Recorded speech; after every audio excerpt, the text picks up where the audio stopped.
Gordon wasn't happy, and how could he be for that matter? By some trick he couldn't prove, Thomas had become streamlined just to spite him, and the shiny streak of racing blue wasn't going anywhere.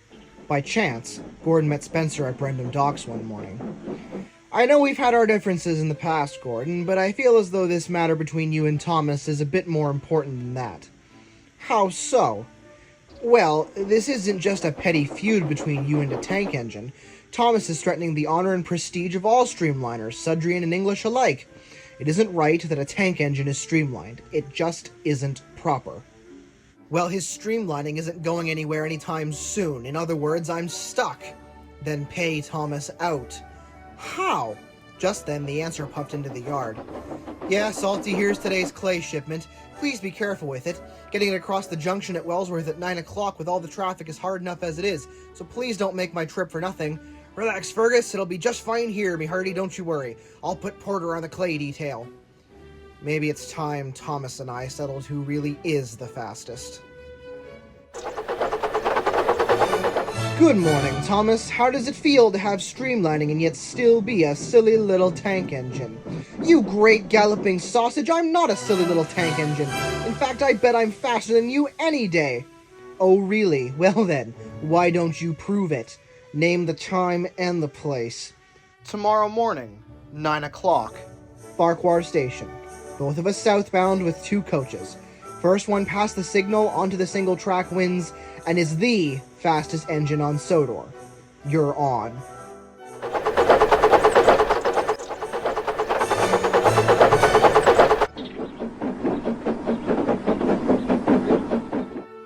The next day, the engines were in position on either track, their drivers thinking it was a friendly competition that wouldn't get too out of hand. Toby arrived as an officiant of sorts. Nothing beats a show on a Tuesday morning. Ahem. All right, when I ring my bell, you'll both set off. First one past the signal wins. I want a good clean race, gentlemen. On your mark, get set, go! Toby's bell rang and the engine set off. Gordon pulled ahead a bit, but let Thomas get ahead ever so slightly. This will make the fall all the better. Thomas was approaching the signal and was feeling triumphant already.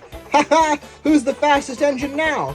But then, just as Gordon knew, Fergus began trundling along in front of Thomas's line. Oh no! Thomas threw on his brakes and Gordon sped up just enough to get past Fergus before a collision, winning the race. Thomas did stop, but not exactly when he wanted to. Blah! Clay! That race wasn't fair. You knew about Fergus's train, didn't you, Gordon? I don't know what you're talking about, Thomas, and even if I did somehow know, the race was still fair. Race to the signal. Fergus was beyond that. You chose to slow down, or simply were slow, allowing me to claim the victory. Fergus is irrelevant to all of this.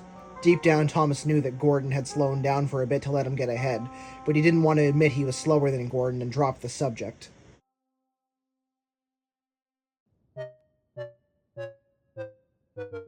Gordon can't keep getting away with all this. He becomes more arrogant and petty by the minute. It's absolutely exhausting. Gee, I wonder what dealing with that is like. I am simply trying to keep Gordon in check for the rest of our sakes, Percy. And speaking of that, I need to find a new way to put Gordon in his place. Something so grand and amazing that he'll never think to do anything else again. Just then, Hank puffed across the bridge with some curious cargo. Say, Hank, what's that? Oh, this here's a new jet engine. It's going to the airport. Some newfangled fancy model or something. Just then, an idea terrible to everyone but Thomas flew into Thomas's funnel. No, Thomas, I know that look. Don't you dare. It's simple, Percy.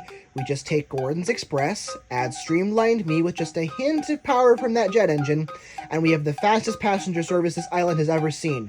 Gordon will be an absolute disgrace! You're insane, and I want no part in this. Fine.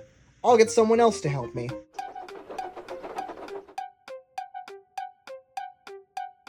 Okay, Gordon's coaches are shunted, the passengers have boarded, and Gordon hasn't arrived yet, leaving just enough time for the final part.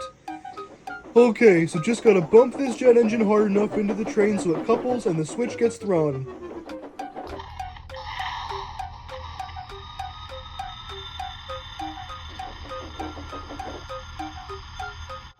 All good, Thomas? Yes.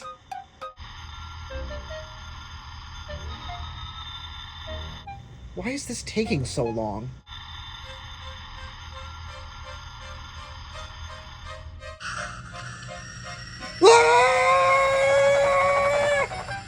Oh no. Finally, a good snooze. Gordon, we need your help.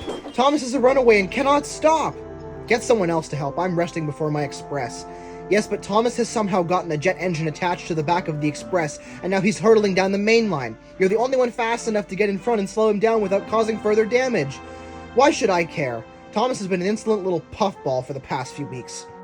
Because thanks to this petty feud between you and Thomas, there are now innocent lives at stake aboard the express, and besides, I seem to remember a big blue engine and a little tank engine who formed an alliance many years ago. I thought that would be more important than all of this nonsense.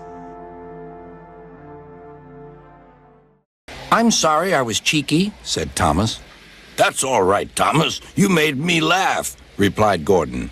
"I'm in disgrace." "So am I," said Thomas. "Why, so you are, Thomas. Shall we form an alliance? You help me and I'll help you." "Right you are," agreed Thomas. "Good. That's settled," rumbled Gordon. And buffer to buffer, the Allies puffed home.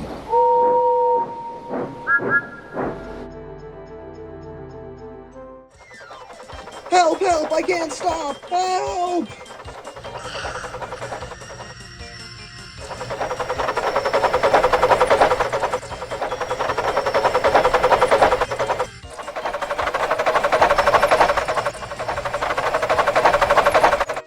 Gordon!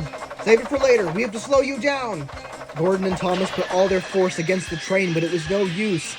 And then there was more trouble.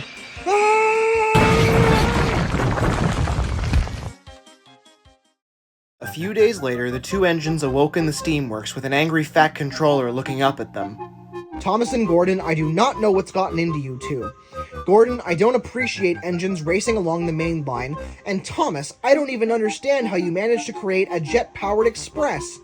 I still don't understand how nobody was hurt. You both have been stripped of your streamlining, and it will stay that way.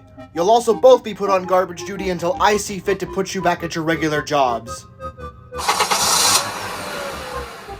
We're in disgrace again.